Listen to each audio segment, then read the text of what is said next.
રાજ્યના ખેડૂતો માટે એક મોટી રાહત। અંબાલાલ પટેલે ખેડૂતો માટે વરસાદને લઈને આગાહી કરી છે। નબળું પડેલું ચોમાસું 4 દિવસમાં ફરી સક્રિય થશે તેવું અંબાલાલ પટેલે કહ્યું। 17 થી 22 જૂનની વચ્ચે મોટાભાગના જિલ્લામાં સારો વરસાદ જોવા મળશે।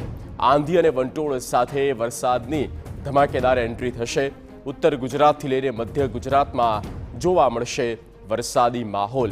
દક્ષિણ ગુજરાત અને સૌરાષ્ટ્રમાં ધોધમાર વરસાદ વરસી શકે છે।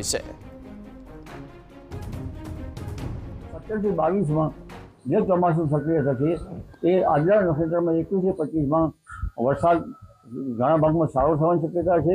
આંધી વંટોળનું પ્રમાણ વધારે વધશે। લગભગ ઘરના પતરા જે કાચા ઘરના પતરા છે ઉડાડી દે અને રસ્તામાં પડેલા જે કોઈ વસ્તુઓ જે છે એને ઉડાડી દે અને ઝાડના ડાળા જબરદસ્ત વાળી નાખે એવી પવનની ગતિ છે।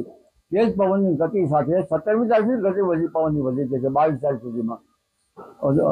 જે આજના નક્ષત્રમાં વરસાદ દક્ષિણ સૌરાષ્ટ્રના ભાગો, જામનગરના ભાગો, ઉત્તર સૌરાષ્ટ્રના ભાગો, રાજકોટના ભાગો, અમદાવાદના ભાગો, મહેસાણાના ભાગો, બનાસકાંઠાના કેટલાક ભાગો, સાંતરપુર, રાધનપુર આ જે ભાગો, આ ઉપરાંત લગભગ મધ્ય ગુજરાતના ભાગો, વડોદરાના આણંદ વગેરે ભાગોમાં પણ વરસાદની શક્યતા રહેશે।